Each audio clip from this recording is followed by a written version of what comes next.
Hey guys, welcome back. Today we're going to talk about one of the most important, if not the most important, Supreme Court case in American history, and that is Marbury v. Madison. But before we get to the court case itself, I want to make sure that you understand some terms that are going to be used a lot in this video. The first is the midnight appointments. The midnight appointments were a series of 42 judicial commissions that were created by John Adams during his last few hours in office. Okay. Then we've got a writ of mandamus. This is a Latin term, and it literally means we command, okay, like mandatory command. You're forced to do something. So a writ of mandamus is a legal order forcing someone to do something. And then we've got the Judiciary Act of 1789. This was a law passed by Congress and signed by the president that did a whole bunch of things, but the part we want to focus on for this video is that it gave the Supreme Court the authority to issue a writ of mandamus. And then also judicial review, which is the authority of the court system to determine the constitutionality of acts of Congress or the president. So I'm going to go ahead and share this with you guys through Classroom, but make sure as you're watching the video that you refer back to this if you need a refresher on what these terms mean. All right, so now we're going to go over to the PowerPoint itself. So Marbury v. Madison.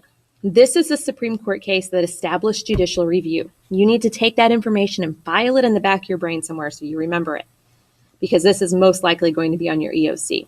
Marbury v. Madison, it established judicial review. It's really important. So we've got a whole bunch of different people that are involved in this case, and some of them play different roles, multiple roles. So I want you to pay attention, pause me whenever you need to jot some of this stuff down on your notes. So here we go. Marbury v. Madison. John Marshall. He starts off in the beginning of this case, or the story, as the Secretary of State for John Adams. And we know John Adams was the second president.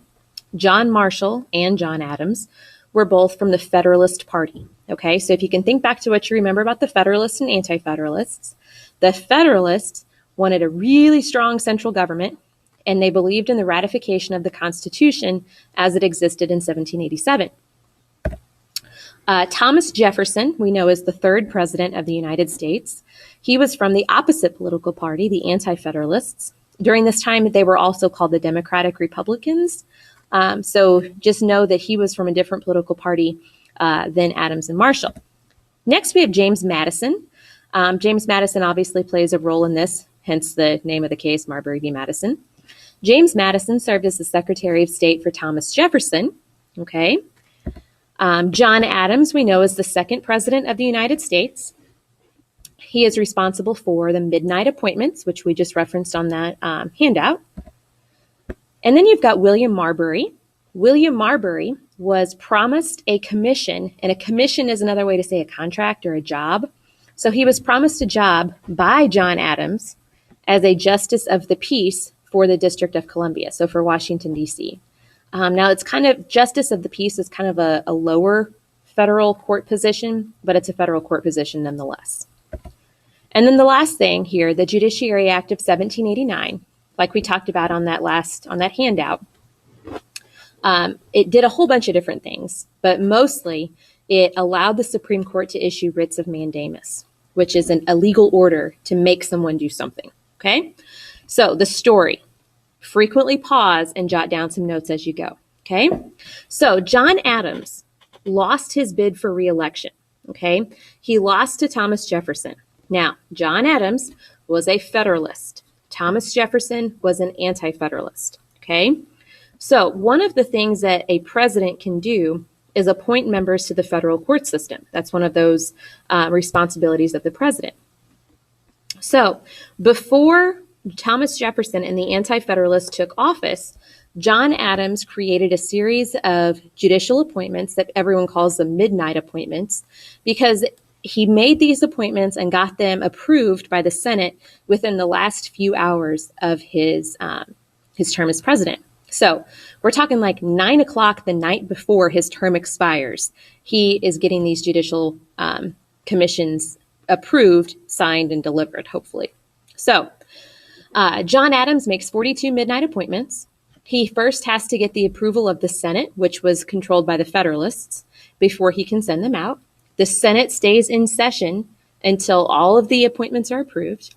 So then it just comes down to John Marshall signing the commissions and delivering them. Well, he didn't get all of them done before the clock ran out. So there were something like 17 commissions that did not get signed and did not get delivered. So John Marshall, the next day, is no longer Secretary of State.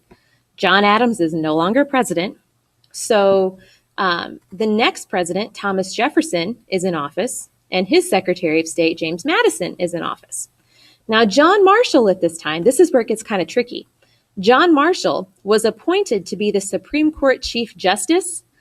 So the next day, he becomes Supreme Court Chief Justice. Okay? John Adams is just a normal citizen. So James Madison, as the Secretary of State, it was assumed that he would just go ahead and deliver those 17 contracts that weren't sent out. Well, Thomas Jefferson tells James Madison that he can't do that because Thomas Jefferson is an anti-federalist and he didn't want federalist judges to be in the federal court system. So he says, no, James Madison, you can't send out those commissions. Now, if the President of the United States tells you to do something or not to do something, you're going to listen. So James Madison did not send out the commissions. Well, William Marbury, this poor guy who's stuck in this political battle, he just wants his job, the job that he was promised. So he petitions for a writ of mandamus.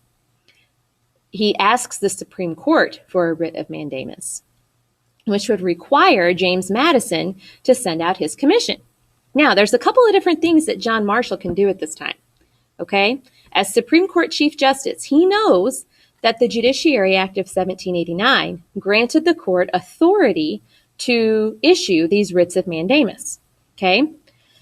So he could have said, okay, William Marbury, you're right. I'm going to tell James Madison that he has to deliver the commission. But John Marshall didn't do that because he didn't know, number one, if James Madison would actually listen to him. So that was one option he had. Another option that Marshall had was that he could have said, sorry, William Marbury, you're out of luck. But he didn't do that either, okay? He didn't want to make the Supreme Court look weak. And I'll talk about how that could have happened in class. So John Marshall, in a landmark decision for the first time ever, he, as a Supreme Court Chief Justice, looks at a law that was passed by Congress, the Judiciary Act of 1789, and he says it's unconstitutional because he believed that that part in the law that gave the Supreme Court the authority to issue writs of mandamus, he thought it gave the Supreme Court too much power. So he looked at this law. He said that is unconstitutional because it gives the Supreme Court too much power. In doing that, he creates and establishes judicial review, which is that authority that the federal courts have to determine the constitutionality of acts of Congress or the president. And no one really wins or loses. Well, I guess William Marbury loses because he doesn't get his commission. So John Marshall, in saying that the Judiciary Act of 1789 gave the Supreme Court too much power, he in turn established judicial review, which gives the Supreme Court kind of like a final check on all the other branches. So, judicial review, the power of the courts to determine the constitutionality of acts of Congress or the president, was established by Marbury v. Madison. If you have any questions about this, please ask me in class. Remember to watch this entire video and remember to take notes on your Google Doc. See ya!